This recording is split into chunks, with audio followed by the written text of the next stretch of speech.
Good evening and welcome to the Diverse Roles of Social Work webinar. I am your host, Shazma Sheikh, and I am the Program Coordinator in the Faculty of Social Work and Community Development of SACAP. Today we are going to have our presenters present the background. So today we have Khatija Kalil. She is a social worker that represents the NGO sector. Then we have Viaan Lucas. She represents the palliative care. We have Carmen Herwell. She represents clinical social workers. And Ayesha Malagas. She is a social worker in private practice. And lastly, we have Eslynne Gillion. She is a social worker that's representing international UK. I hand over to Khatija Kalil, who will be presenting to you tonight. Good evening, everybody. I'm Khatija Kalil, and a social worker in the NGO sector. Let me give you a little of my background. I finished school in my 90s and I always yearned to study at university. However, I came from an impoverished background where my mom and dad worked as a machinist and my dad as a salesman. So they could barely make ends meet, hence I didn't have the opportunity to go on to university straight after school. In those days, we lived in a shell that we never heard of bursaries. So, life went on, got married, and had children. Eventually, I managed to finally save money and pay towards a degree. My dilemma was I couldn't decide between teaching and social work. And in the end, social work won. And I think I chose social work because I've always been that person who tried helping people move past their challenges. When I enrolled at university, I decided to use long distance, UNISA, as the university to study my Bachelor of Science degree in social work. Distance learning was the best for me, having had 2 children by then. However, that came with challenges too. In my 3rd year, I had an unplanned pregnancy, as well as a medical issue that demanded surgery after the pregnancy. So I had to take a break from my studies, which was the natural thing to do. And after a 2-year break, I completed my 4th year doing my placement at a government hospital. In hindsight, I should have chosen an NGO to do my practical, as I believe most social work skills we learn is at an NGO level, as you work at grassroots level. After completing my social work degree, I studied further, completing a postgraduate certificate in education. As you can see, education still won also. Since then, I have worked intermittently as an educator and a social worker. Let me tell you a little bit about working for the NGO. My most recent job at the NGO was at the Durban Association for the Aged, where I advocated for the aged. NGOs are funded by the Department of Social Development. That means that they fund even the social work salaries.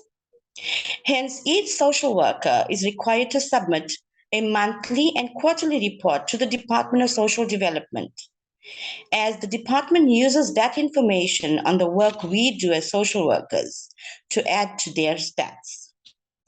The department plays a major role with all NGOs that they fund, hence there is constant accountability to them. The most challenging part as a social worker at an NGO is the lack of funds. Yes, the department do fund you, but not enough to sustain your programs or the organization that you're working at. Hence, we have to constantly do fundraising, and fundraising becomes a big part of your role as a social worker at an NGO. Each NGO has its own unique way of functioning. At Durban Association for the Aged, a social worker is given a geographical area to work in.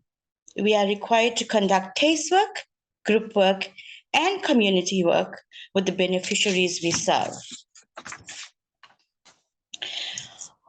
Working with the elderly is very rewarding. Some of the problems one is required to work with when working with the elderly are placing them in old age homes, intervening in family conflict, reporting abuse, and ensuring their safety. As much as social work is a Monday to Friday, 8 to 5 job, that's just on paper, let me tell you. One will sometimes work after 5, occasionally over weekends. And in reality, a lot of the job is networking with stakeholders way out of the normal working hours. But in the end, everything is worth it. Once you realize your client is in a better situation because of your commitment to them, you find the joy of what you do as a social worker. Currently, I am working with breast cancer patients at the Albert Luthuli Hospital in Durban, in conjunction with a different NGO called Reach for Recovery. Being a survivor of breast cancer myself, I find that counseling breast cancer patients bring me double the satisfaction and reinforcing the reason I was meant to be a social worker, almost as if like it was written in my stars. Thank you. Thank you so much, Khatija Kalil, for that insightful background on the NGOs. I would like to hand over to Viaan Lucas, who's going to talk to us more about the palliative care. Good afternoon, everyone. I am Viaan Lucas, a social worker currently working at Universitas Hospital in Bloemfontein in the Free State Province, South Africa. Okay, I obtained my bachelor's degree in 2018 at the University of the Free State. Thereafter, I started my first job at an NGO here in Bloemfontein in child protection services, and thereafter I started working at Universitas Hospital as a hospital social worker, where I currently still am, and I am currently serving on the palliative care team. I recently also obtained a certificate in palliative care services offered by the University of Cape Town. So palliative care involves working with patients with acute and long-term situations involving life-threatening and life-limiting illnesses. It's about dying, end-of-life care, bereavement care. It's about grief and loss counseling, crisis intervention.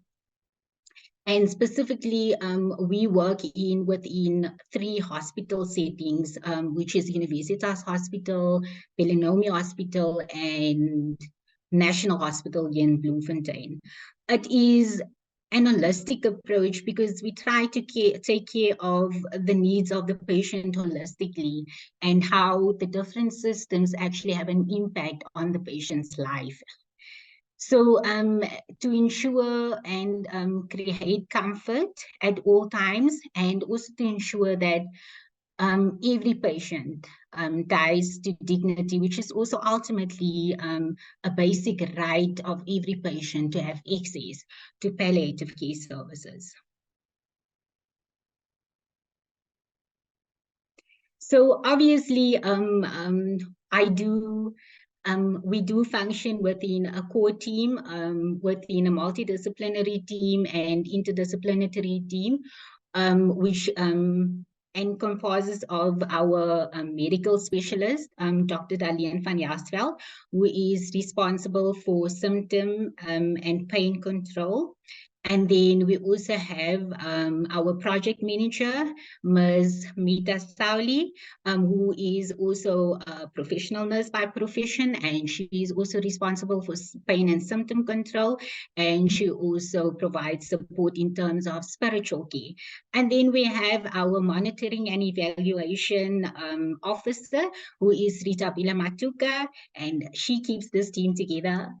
And then obviously, the team cannot function without the social worker, who is me, obviously, yes, they are keeping our patients alive, but the social worker does have the duty and responsibility to ensure that the patients actually continue to do the things they love and continue to spend time with the people they love as long as they are still with us. So that's basically my role, to provide psychological and social support to our patients.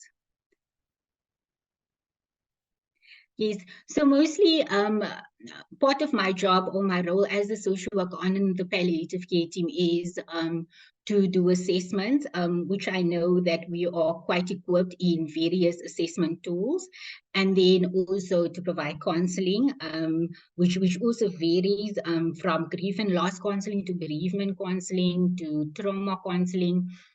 And then also to serve as a liaison officer at times, and also to provide training and support to employees. And then some of the other tasks also include linking patients with resources within their communities. What we always acknowledge and see is that every patient and family, every community patient and family possess certain resources and support structures, and it's about identifying and recognizing those support structures and resources within the communities and patients and families, so that they can utilize these resources and these resources so that they can actually improve the care of our patients and also support our patients. And then also education to patients and families and preparation on what to expect. So in education, when we talk about education, it's more about educating our patients and their families on the illnesses and the diseases, and also to prepare them on the treatment planning and the journey further on. So it's about walking a journey with the patient and the family from the onset of receiving the bad news and until the patient is no longer with us, or until the patient no longer needs our services. And then also it's about providing non-pharmaceutical symptom control methods, which is basically very simple things such as equipping patients with basic skills such as how to make a patient more comfortable at home by teaching them on how to do hand massages, or just keeping a patient hydrated, or just by applying a bit of lip balm on a patient's lips to keep it wet or so forth, just to ensure that the patient is more comfortable, in a comfortable state, yes. And then also it is also about providing awareness campaigns, and promoting awareness on palliative care services and where to gain access to these services. So in the Free State, the program isn't very well developed yet. It's only been existing for the past 2 years. But we are doing a remarkable job, I must say. And the thing is, as we are approaching World Palliative Care Day on the 14th of October, we are also aiming on going into communities to encourage them to get more involved with our project as well. And then also to provide in-service training, outsource training, and training to other service providers. So mostly we provide training to other service providers also, free of charge. So other service providers include nurses, social workers, doctors. We also aim at community healthcare workers. We also aim at traditional healers or spiritual leaders, those people who are really on the ground level with our patients and who can actually provide support to our patients. And then also in-service training is also very important to us as a team.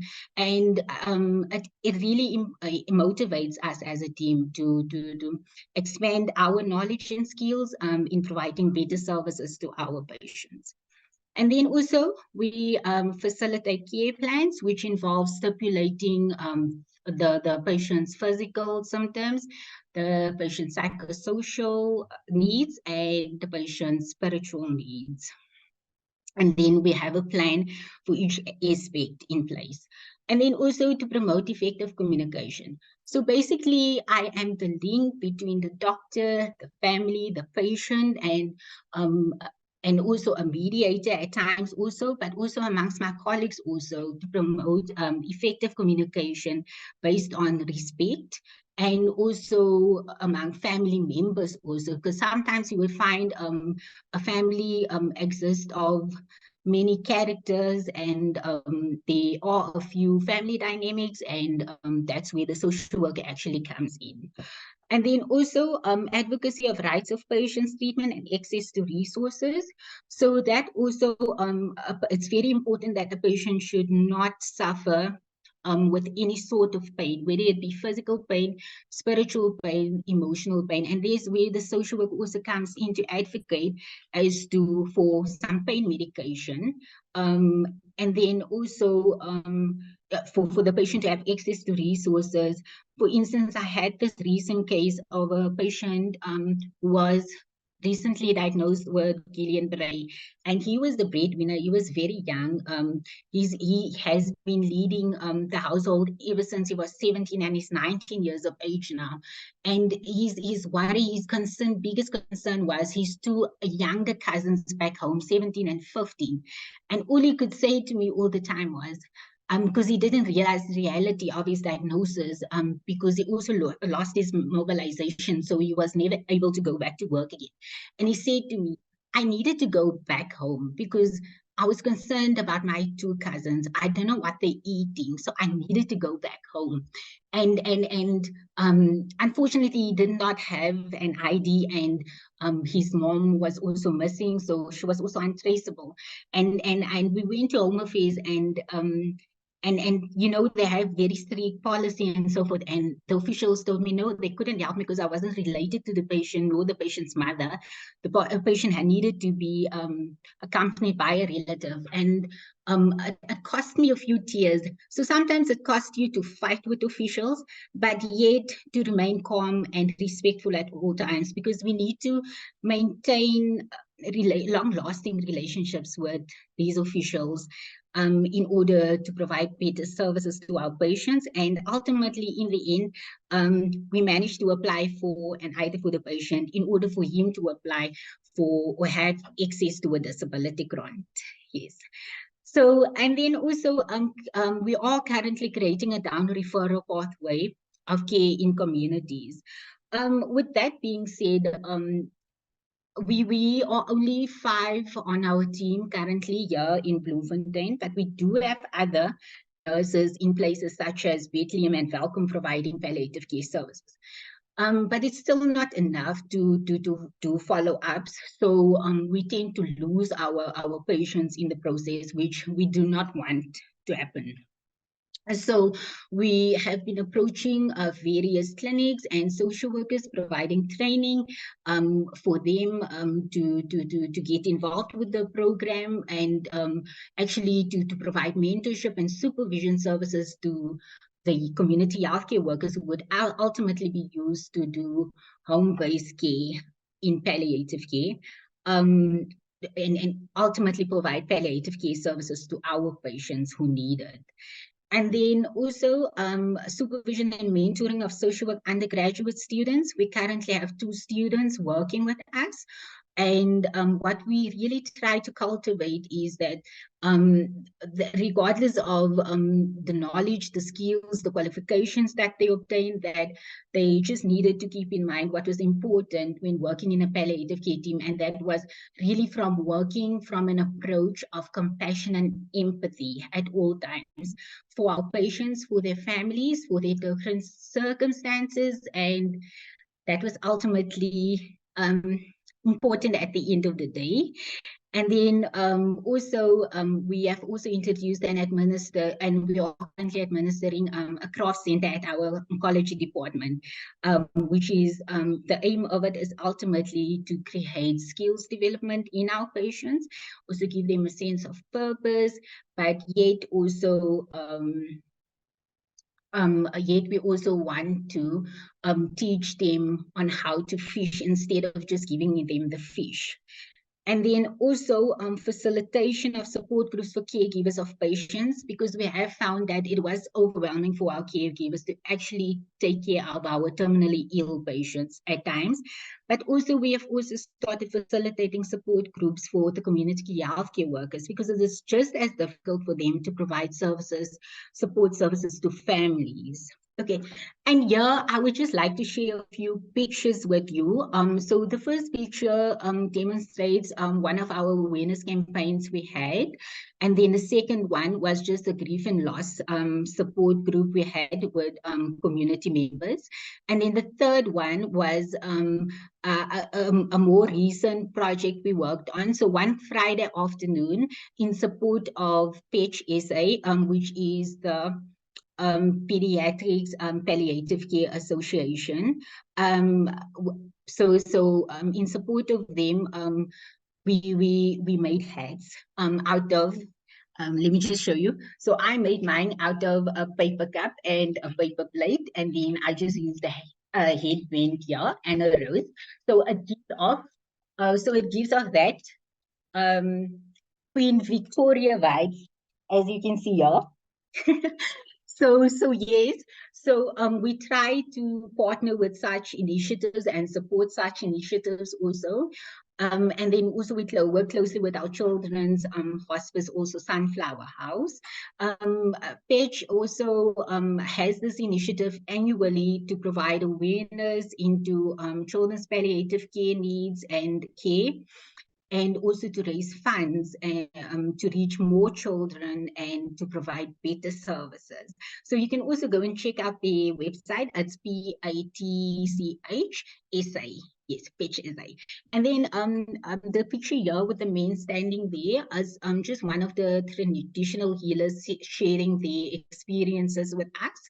And then here was a donation from one of the families of the patients we previously assisted. And here, it's our professional nurse, one of our doctors, and our official from the Association of the Blind, since we know that some of our patients also lose their vision at times. And here with the flip-flops, it was also in support of CHOC. It's the Association for Cancer Children flip-flop day, and there we're receiving in-service training from one of the pioneers of palliative care services, Ms. Joan Marston. And then here is a picture of our craft center. It's of our patients actually making it's a picture of our patients actually making hats. And then there is just of one of the family members who brought cookies for our children on Valentine's Day. And then there is also just one of our training programs. Yes.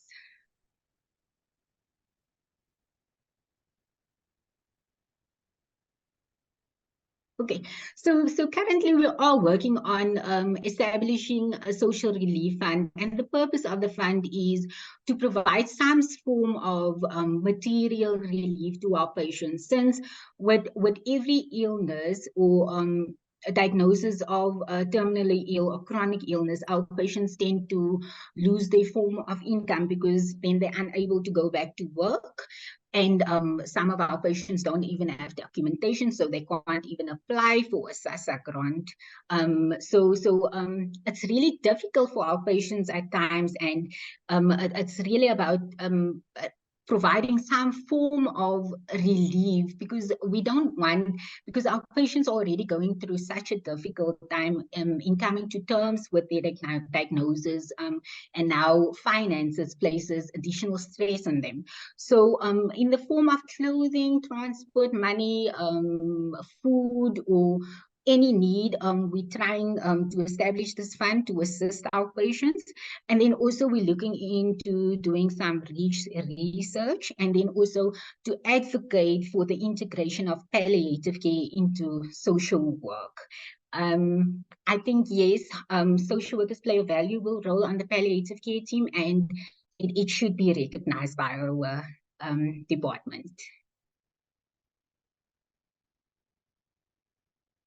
And then also the last slide, this is just a picture of our team, but we have expanded, so there are a few members missing. And I would just like to read you a quote, and it says, if you want to go fast, go alone. If you want to go far, go together. It's from an African proverb. And ultimately, what I have learned from serving on this team was that it's never, it's not a competition nor a race. It's about working together because we ultimately all have one goal in common. And it's about respecting and appreciating one another for who we are and the individual contributions that we make towards the team. And yes, I would like to leave you with that. Thank you very much. Thank you so much, Viaan, for that insightful journey of yours with the palliative care. I would like to hand over to Carmen Herwell to give you more insight of clinical social workers. Good evening, everyone.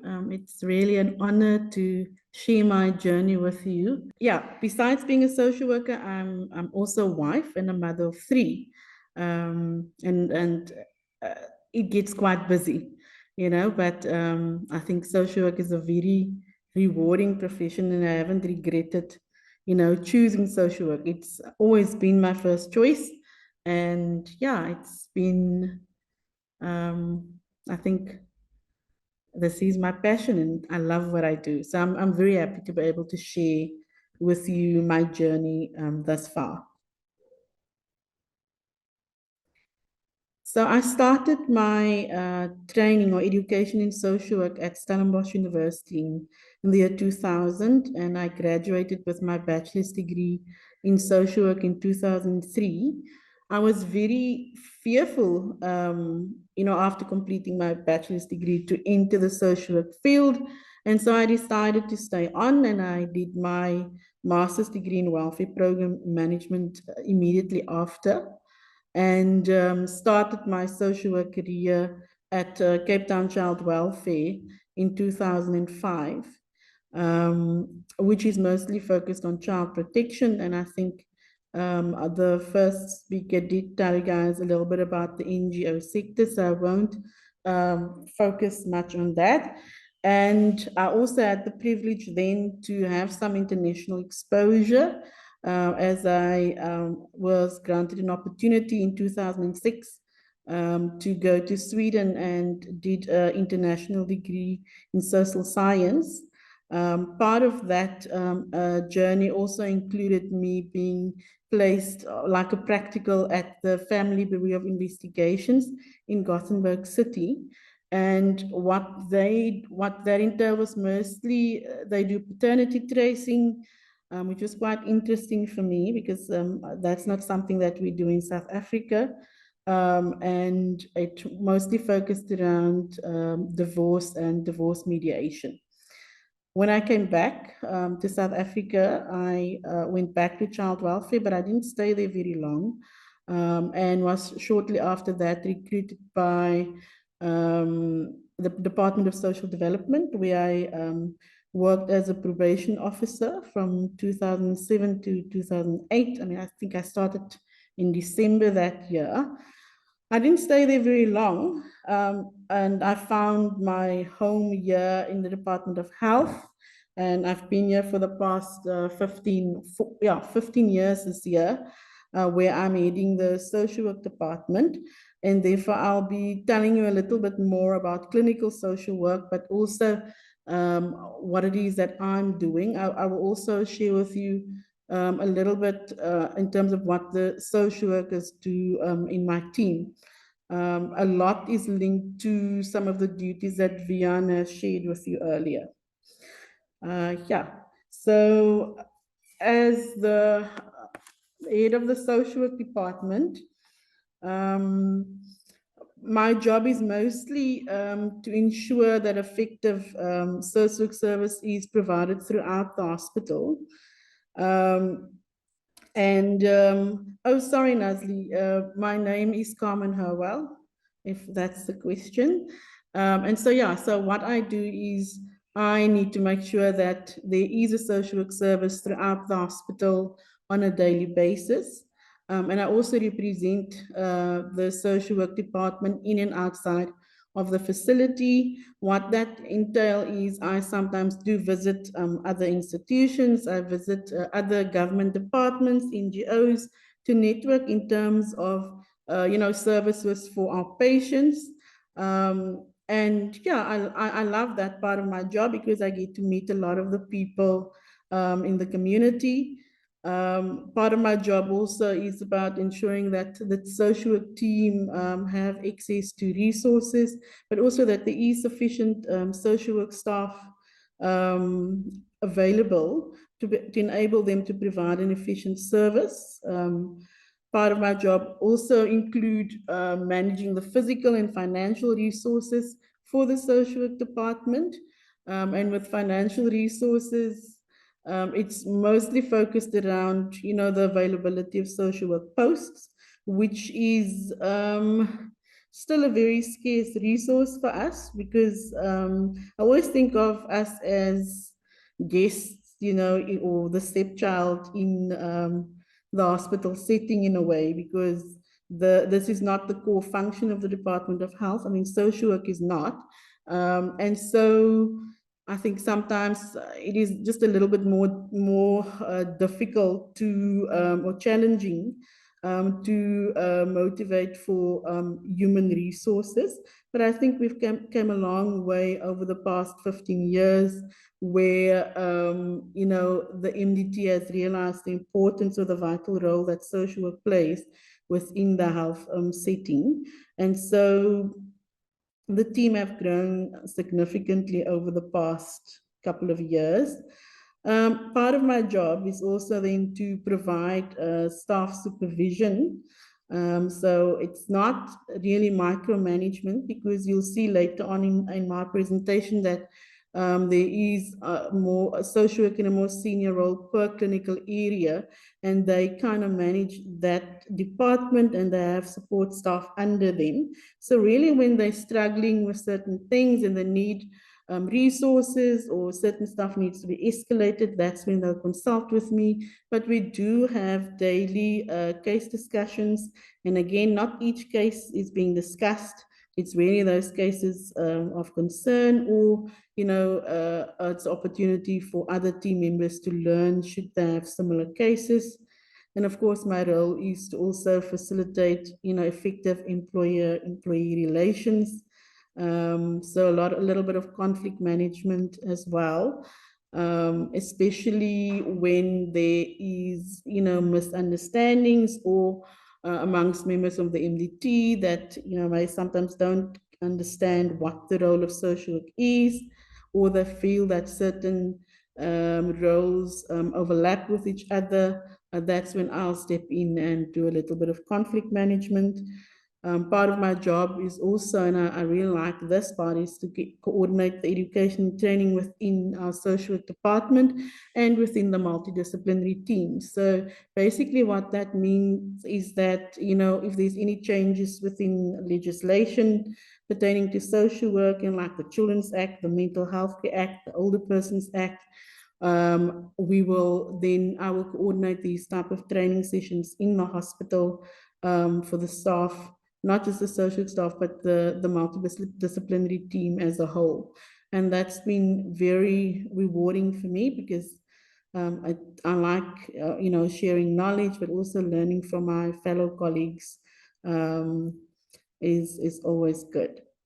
On the next slide, you will see I've put there for you what it is that the social workers does at the hospital. They mainly do psychosocial risk assessments. They also provide emotional support, not just to the patient, but also to the family. When patients are in hospital, they often feel overwhelmed, they're sick, they're not well, and the social workers then provide them with that support to make the hospital's experience also a bit more less stressful, but also it's a public healthcare setting, and sometimes the patients would express that they don't know what's happening, they don't understand the diagnosis, and then the social workers would go in and also provide a little bit of psychoeducation around diagnosis and treatment.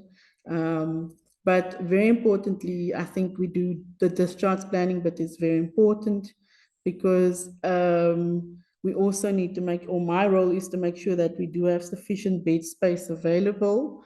So I will meet with the team daily in terms of the statistics. If it is that a patient is staying longer, or they're now admitted for social reasons, and then we obviously look at the impact thereof for the hospital, but also making sure that we discharge patients safely. And then we obviously, the social worker is to link that specific patient to resources in the community. A lot of their work involve family tracing and obtaining collateral. Because of our location in the waterfront, we have a lot of homelessness. And then these type of patients would be referred to the social workers to try and trace where the family's origin are, and to try and obtain valuable information that will help in terms of the treatment of the patient. Yeah, so that is some of the duties that the social workers have here, but most importantly, working within a multidisciplinary team. So as I mentioned, there is, I think, four social workers, and each have a specific clinical area, or one or two for most of them. So we have Ms. Makapela, who is responsible for medicine and orthopedics, and then Ms. Lamson is working in psychiatry. Ms. Swanepoel is working in obstetrics and gynecology, and then Ms. Marignani oversees the emergency unit and the surgery department, and as well as the outpatients unit. But they work as a team. I mean, sometimes staff goes on leave, and the case discussions really help, the team to stay abreast of changes within the field, especially if that's not their dedicated area, because they are expected to cover for each other. So yeah, I think they're a very nice team. They're very passionate about what they do, and they certainly make my job much easier. So besides working at the hospital, what I also do is a little bit of community involvement, as I serve on the board for an NGO called Down Syndrome Support Cape. I'm mostly providing them with strategic support and direction, but also they have to social workers, so I also provide supervision and the development of these staff members. Because it's an NGO, they don't have a senior social worker, and so I assist with that as well. Other professional associations that I belong to is the ethics board at Somerset Hospital. So that has mainly to do with non-clinical decision-making around resource allocation, or decision-making with regard to the withdrawal of a resource. So what that could entail is, perhaps we have a patient in ICU, the patient isn't responding to treatment and has a very low or poor prognosis. And then this ethics committee we will then meet and decide as to whether it would be best to withdraw the resource. We also look at non-clinical decision-making as well, non-clinical ethical dilemmas that occurs within the hospital, mostly patient-related. And then lastly, I also serve on the patient safety incident committee. This has to do with all adverse incidences with regards to patient care. So this committee would then, do the investigation and see, what went wrong. And we also are responsible for developing standard operational procedures to ensure patient safety. And yeah, lastly, I think I'm also had a journey in terms of clinical supervision and teaching. I'm a university supervisor at UWC currently, and I've previously provided supervision to the students at UCT as well. And a couple of years back, I've also been involved with UNISA in teaching some of the modules here at the Paro campus. So that in a nutshell is what I do. Mostly management of the social work department in terms of oversight and ensuring that the social work service is available throughout the hospital. Yeah. Like I said, it's sometimes more than one hat that I'm wearing. So the quote that keeps me going is the one that from Walt Disney that says the way to get started is to quit talking and begin doing. And I hope that that is something that would inspire you guys as well. Thank you for your time. Thank you so much, Carmen, for that information. I mean, I'm sure our social workers, students and social workers out there now understand how many hats we as social workers use. I would now like to pass on to Ayesha Malagas. She is a social worker in private practice, and she'll give you more insight on that. Good evening, everybody. Thank you so much for joining us. I think you can hear that we're all very passionate about what we do. So I'm going to take a different shift here from the rest of the presenters, and I'm going to talk to you about my business as a social worker. I am in private practice. I work within the field of employee assistance programs, employee wellness programs, and touching on occupational social work. So I'm going to talk to you a little bit about the journey as I've been going through it. So I am a UCT alumni. I am the founder and CEO of my own company called Stars Wellness. And yes, I have more than 25 years experience and expertise in the field.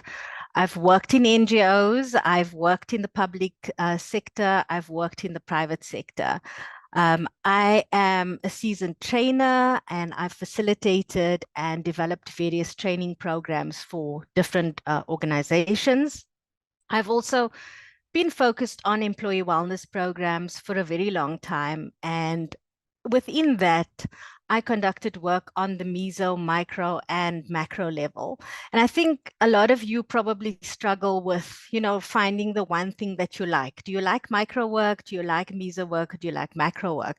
And I'm just here to tell you that you're going to work in all these spaces, and you will learn to love certain things about it, and you will learn to sort of just tolerate the rest. But it's something that comes with practice, and you will see that the things you learn in the textbook maybe doesn't sound even like it doesn't make sense right now, but it will make sense as you go through the process. So I'm involved in various initiatives to improve the status of social work in South Africa. I do advocate for social work. I'm on my social medias are very busy. I have a lot of groups that I run on Facebook for social workers, just to make sure everyone is informed. So I do a lot of that work. And yeah, I think, the bottom line is that I'm very passionate about making a difference. And I'm very passionate about, trying to educate people, trying to change people's minds in a lot of sense.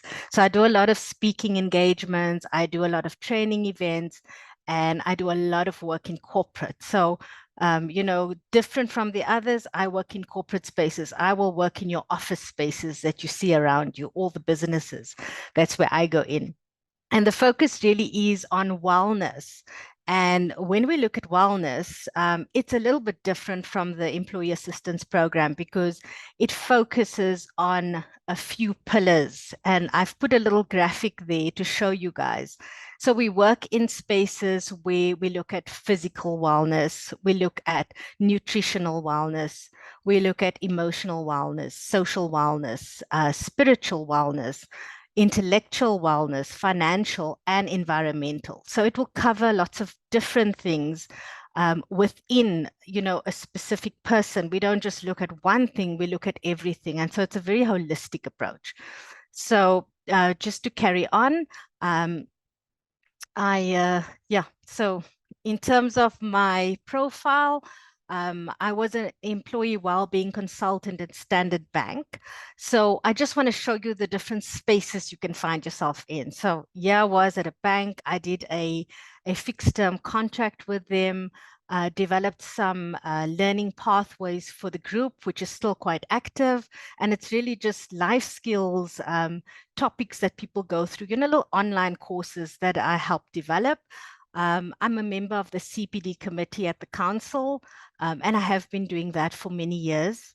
I am an educator at SACAP, started there in 2019 and still going. And I teach a lot of different subjects. So I want to show you social worker, came into SACAP, and I teach things like interpersonal communication skills, the skilled communicator, social psychology, ethics in counseling, community psychology. At the current moment, I'm also teaching applied perspectives, effective communication skills. And at one stage, I was a research supervisor for honors students at SACAP. So I do some consultancy work for the University of Pretoria, Barlow World, Maeko Social Work Services, and various government entities. As a social work supervisor as well, I supervise social work students at UP for one of the RESs, Res Publica. They have about 6 social work students doing their 4th year placements there. I hope some of them are on the call tonight. I also affiliate with quite a few EAP companies. I do a lot of motivational speaking. I won a Woman of Wonder Award in 2019 for the work I do in my community. I counsel mostly teenagers and adults, and then families, obviously, of those groups. I don't work with kids at all. I do a lot of work in trauma, so trauma debriefing and crisis intervention. I do corporate wellness training. So various topics, I will develop material, I'll go out there and I'll do it. And one thing I picked up in the international literature, when you look at social work, and especially on LinkedIn, there's this concept of traveling social worker. And I thought, what the heck is a traveling social worker? And I asked the lady that posted it, and she said, well, it's a social worker that gets in their car and drives places. And so I do that. I do it every single day. I drive to wherever I need to go, and what is the word? Apply my skills, to wherever it is that it is. I am currently a master's student in occupational social work. So you can see I've got 27 years experience, and I'm now doing my master's in occupational social work at Wits. But yeah, really enjoying it and making, the difference where I can. And then I just thought I wanted to talk to you guys about private practice, because I get so many queries about private practice. One of the big things that you need when you go into private practice is you need indemnity insurance. This is something that you're not always asked for, when you are working for an organization. But if you're working for yourself, you need to be insured. If anything happens, you can be sued in your personal capacity. So you need to be very careful. You do need 5 years in the field. I think you need more years in the field, but most of the books say 5 years. Look, there isn't a rule. There's no hard and fast rule that says you can't start a practice straight out of varsity, but you don't have the experience. And so I always suggest that you rather get the experience and know what you're doing before you go into, the space. You need to be registered with medical aids, and that's your BHF registration. You need to be registered with a council, up to date. You need a supervisor. Otherwise, you're just going to go free floating, and you can really do some damage there. So it's very important. You need a bank account. You need to decide whether you're going to work as a sole proprietor or, have a business. I myself have a business, a PTY Limited. And business acumen, understanding business is important. And I always say to people, if you don't know, then you need to find someone to mentor you through the process of starting a practice, which is something that I do. And then you also need to have a niche. You can't just do the same thing that everybody does. Everybody sits in their office, sees one-on-one people all day. You need to diversify, and you need to make it exciting for yourself. So one of the things you also need is some marketing experience. You need a feasibility plan to make sure that you are ready to conquer whatever niche you've put aside for you. So some of the things and the characteristics, I was sitting when I was doing this presentation and thinking about myself and thinking about what I do, out there in the world. And I thought, well, that is the characteristics of an entrepreneur, because I am working for myself. I need to be on top of my game. Otherwise, the whole thing will fail. So some of the characteristics is, number one, you can charge for your services. I think that is very freeing, being able to do that. You are your own boss. There's no one telling you what to do, how to do it, except your supervisor, of course, who's watching you on the one side. But you become a hustler. You do what you have to do to get where you want to be. And so you have to be very resilient. That is something that comes with the territory. If you're not a resilient person, if you, cry at the first, problem that comes along, then private practice is not for you. You need to be a very good networker. You need to be determined. You need to understand. Somebody changed my slide. It's supposed to say no work, no pay, not no play, because that one is not work-life balance. But no work, no pay. So if you don't work, there's no money. You have to have a succession plan. If anything happens to you, what happens to your practice? It's so important to understand that. You need to have a social media presence. You need to be everywhere so that people know you, they know what you do, and they know how to reach you. So again, marketing is very important. Being a relationship builder is also very important. So just getting out there, getting people to know you, getting to know people, and knowing what they need. And then, yes, work-life balance is quite a critical issue that you need to balance, on what you are doing, how you are managing family, how you are managing yourself. And so being in private practice and being an entrepreneur, this is very important. If you are not taking care of yourself, nobody's going to take care of you. If you get sick, nobody's there to stand in for you. So it's very important that you establish, how you're going to do those things and tackle it. And yeah, so I just wanted to whet your appetite with something a little bit different. And then I've also put my contact details, which I'm sure they'll share in the chat with you guys. So I am all over social media. I'm a marketer. I'm an entrepreneur, and I want you to know where I am so that when you need me, you know where to find me. Thank you so much, everybody. It was a pleasure chatting to you. Thank you, Ayesha, for the wonderful presentation. I would like to hand over to Eslynne Gillion. She will talk to us more of her journey at the UK. Good afternoon, everybody. My name is Eslynne Gillion, and I am currently practicing in the UK. I have studied at the University of the Western Cape, so I qualified in Cape Town, where I worked for a number of years before I applied for a job in the UK, and I started my practice in the UK in 2003. When I started in the UK, it was a real eye-opener because I was used to working in South Africa, and there's a certain way you work. You have your caseload, you have group work you do, and community work. But when I started in the UK, it was more about child protection, care proceedings that we have to do, making sure that the children that we work with are safe, and we would start our care proceedings. It was really difficult because when I was working in South Africa, it was you as a social worker with the expert, you knew exactly what information you needed when you needed to do your statements to court. you and if you want to place a child in foster care, it would be you and the foster carers, or it would be family members, and sometimes the parents would attend the court hearings in Cape Town. But when I started in the UK, it was you as the child social worker will be there to represent the child when you do have your court hearings. You will have a solicitor who will represent you. The child will have solicitor. The child's parents both will have solicitors.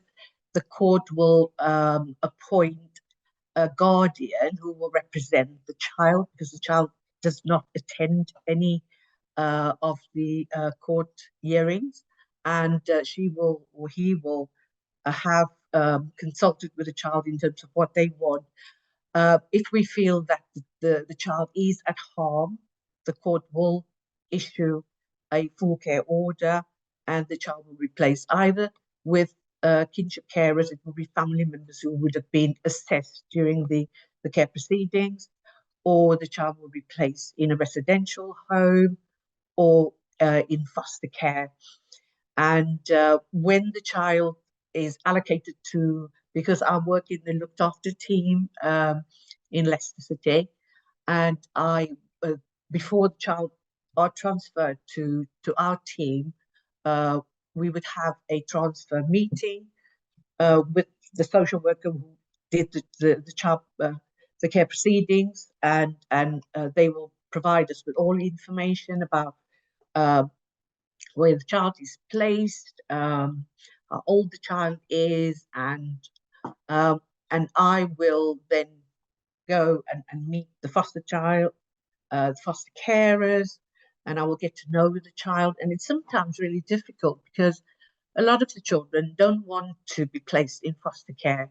They want to live with their mom or dad or both parents, and they would really make it difficult for us to adjust to their circumstances. And sometimes when children are if parents are working with us, they could decide that yes, it is in my child's best interest to be placed in care. I wouldn't be able to look after them effectively, and they would issue us with Section 20, where they give permission for the child to be in care. When the child is in care, it's either a long-term foster placement, or it could be a kinship placement, where after 2 years, the kinship carers could apply for the child to be in their care. And if the court issue, if once the child is placed with kinship carers, they will apply within 2 years. They will apply to have the child placed in their care under a special guardianship order. When we have our care proceedings and the children are, and the court issue a placement, a full care order on their child, the court could also issue a placement order, which means that if the child is young enough and we've done our assessments of the parents and we feel that the child would not be safe with living with a parent, the court can make a placement order which gives the local authority permission to place the children with adopters. So we would do the adoption, we would find adopters for children, and we would then place them with their adopters. And whilst they are in there with the prospective adopters, they would still be looked after children. So we would visit the children every 6 weeks. We will ensure that the child is have personal education plan meetings, so that is PEP meetings, where if they are at school or nursery, we need to know how they are doing. If they need any support at school, we would ask for that support through the personal education plan meetings that we have. When we have statutory LAC reviews for the children, we also make sure that when we have the court hearing, we do a care plan for the children. So that care plan needs to meet all of the children's needs. And we have to, and the LAC reviews will look at whether the children's needs are met in their foster placements. Not all foster placements work out, and the children do sometimes move from foster placements when the children, it's either that the children make allegations against their foster carers, and we have to then place the children with alternative foster carers. When the children are with their foster carers, like I said earlier, they can apply for an SGO, and it means that the child will remain living with their foster carers under special guardians order. So they will become their special guardians, and they will not be looked after any longer. The parental responsibility that the birth parents have will then be shared with so if once the SGO has been granted, the family members will then share parental responsibility with the birth parents, and the local authority will not be involved with them anymore. So we would be able to close the case on them. There are also opportunities for birth parents to have themselves reassessed, and they can apply to the court to have that done, and the court will then issue the local authority with permission to assess the family members or the parents. The parents can, when they apply to the court, ask that the court orders be discharged on their children. And if their assessments are positive, we will do some work with the children, and the children will be placed back in their parents' care. In those circumstances, the court will revoke the full care orders on the children, and the local authority won't be involved with them any longer. Sometimes when parents, when their relationship ends, there are arguments about where the child will live, and in those circumstances, the court can also place a child with one birth parent, and they can place them. They can make out a child arrangement order, so it gives that parent the responsibility to care for the child, and in those circumstances, the local authority won't be involved any longer as well. Or they could issue a supervision order to the parent, and they will be, the local authority will be involved with that family for a year or two, and after that they will, we will end our involvement with that family as well. When we place children in care, we want to make sure that the children have everything that a child would have if they live with their own parents. So we will make sure that they have annual review health assessments, and we will, and that is done by the health team, and they will either see the child at school or in their placement, and they will, the child will be weighed. They will check whether the child has grown.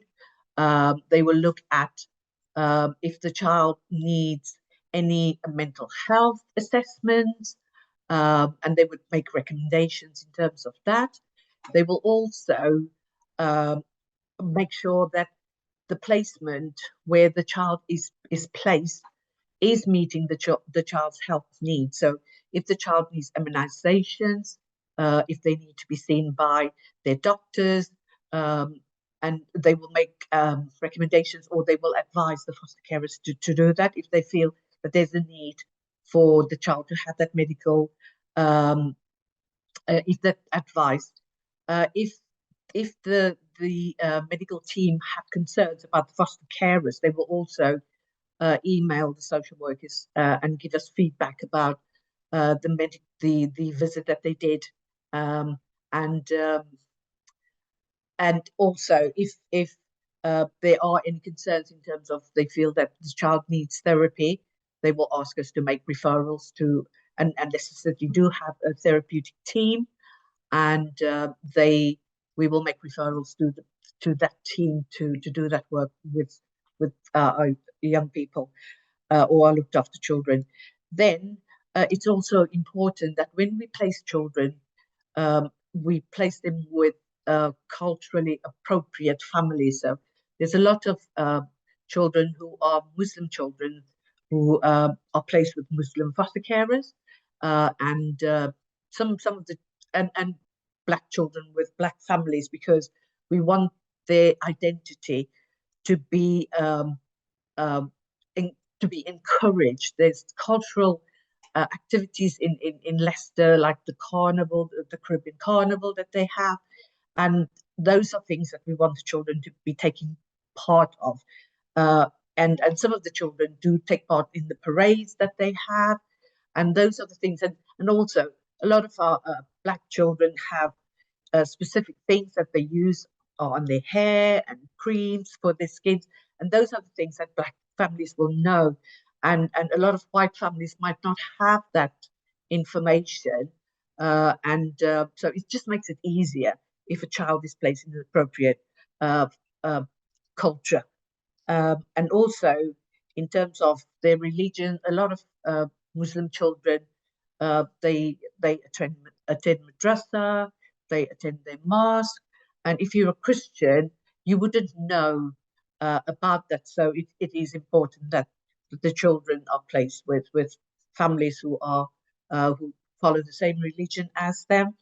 And then also when children are placed in care, it doesn't mean that they don't have any contact with their families.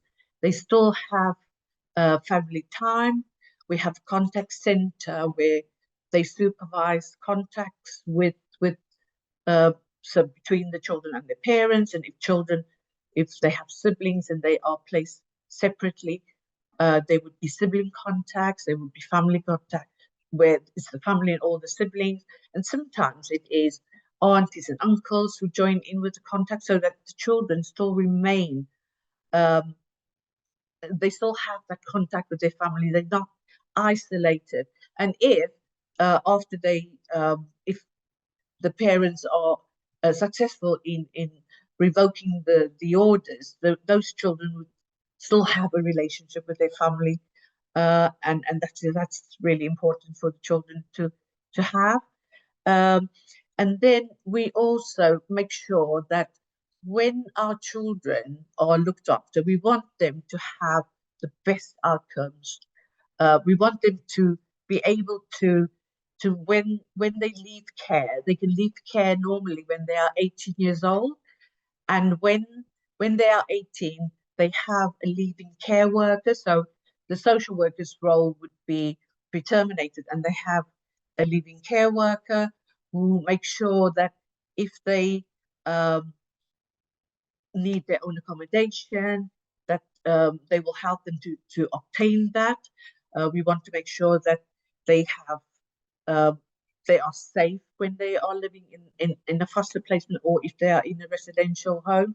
It's really difficult because a lot of young people who are in residentials are really angry. They don't want to work with social workers because they want to be home, and it's really, really difficult to work with them. So they prefer, when they are 18, to work with a leaving care worker who's not a social worker, and that person will help them to apply for their own flats.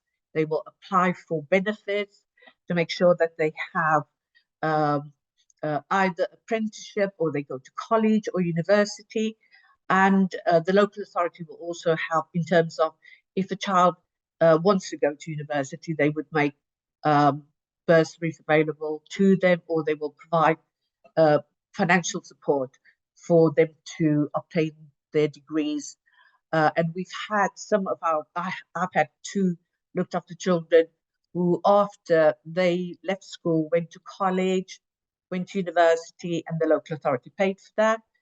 And when one of them completed his studies, he came and did some work with in our team as well, and then went on to get their own children's homes with staff. And I remember seeing one of them when I was placing a child in, and I didn't know it was his home. And when he saw me, he introduced me to all of his staff members to say that this was my social worker, and look where I am now. She's a really good social worker.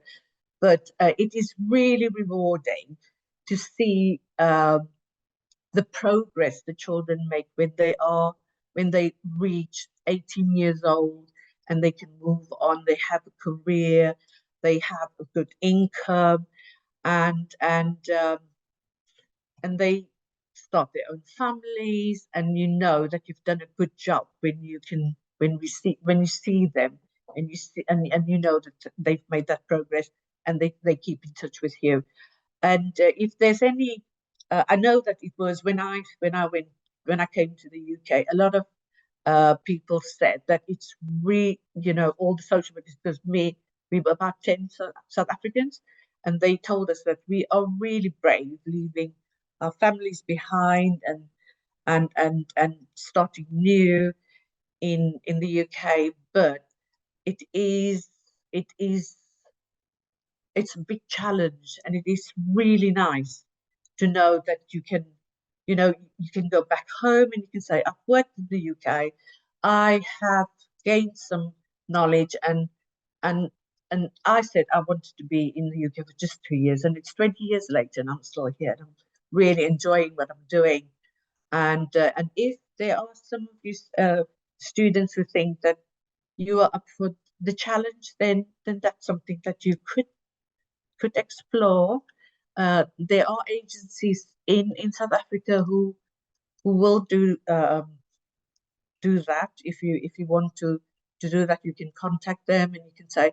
And what I would suggest is that when you do apply for a job abroad, is that you do have some experience as a social worker. So it's important to practice in South Africa for a couple of years, and then make that choice to come and work in the UK. And I know that there are a lot of local authorities who are looking for social workers to come and work abroad, because at the moment they are recruiting social workers for Leicester City as well, because they are really struggling to retain social workers, because it's hard. It's really hard work, but it's very, very rewarding.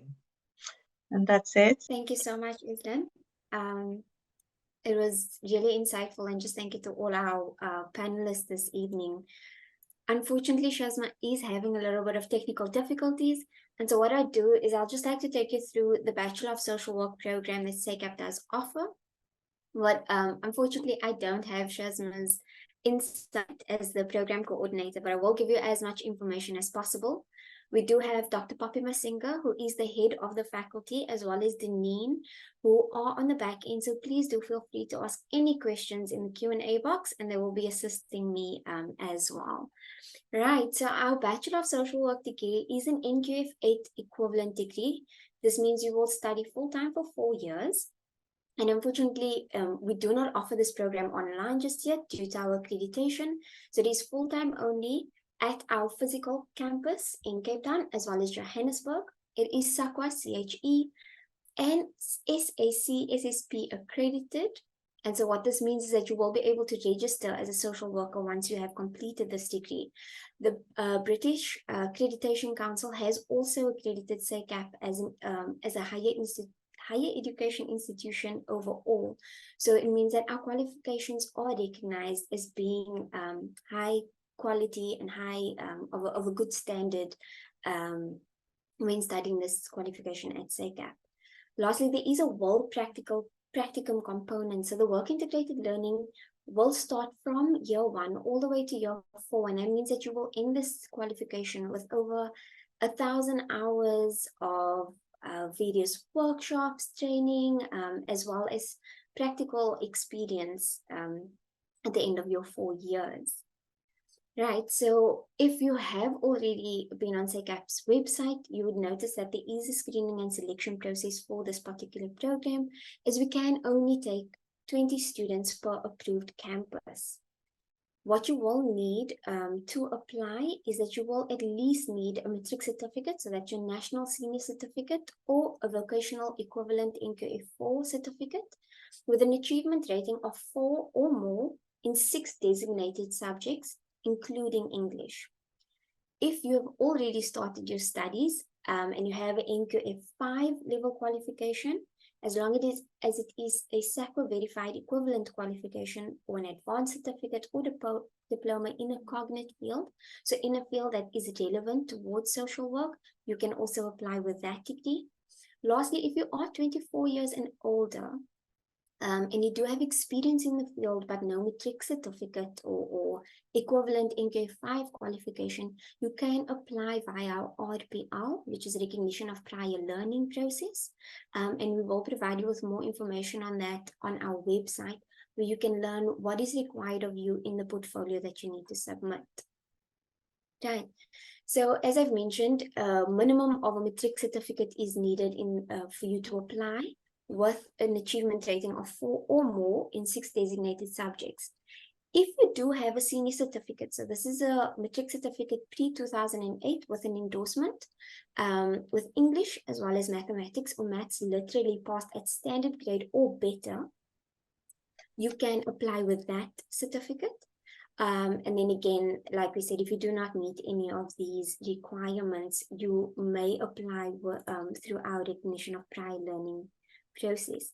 I see Shazma has managed to join us again. Shazma, please do join us on screen. And I'm not sure if you'd like to give some extra insight into those slides. So yeah, I was talking about the requirements. Okay, I'm not sure where you stopped, but I'll just start all over again. You require a national senior certificate or the national certificate with appropriate subject combination and levels of achievements as follows: an achievement rating of level 4, adequate 50 to 59%, or better in 6 designated subjects, as well as English with an achievement rating of level 4, achievement should be 50 to 59%. A senior certificate pre-2008 with endorsement with English and mathematics, math literacy, passed at standard grade or better or equivalent school leaving certificate. Applicants 24 years of age and older who do not meet the above requirements should provide a portfolio of evidence demonstrating formal, informal, and non-formal knowledge, training, work experience, and learning equivalent to the National Senior Certificate, which is the NQF Level 4, to support admissions in the program based on the recognition of prior learning RPL. Please do follow us on our various social media channels to stay up to date on upcoming events, programs launches, and updates, and see the recordings to this webinar. Once again, thank you to our attendees and panelists for joining us this evening. We hope you have a wonderful night further. Thank you and goodbye.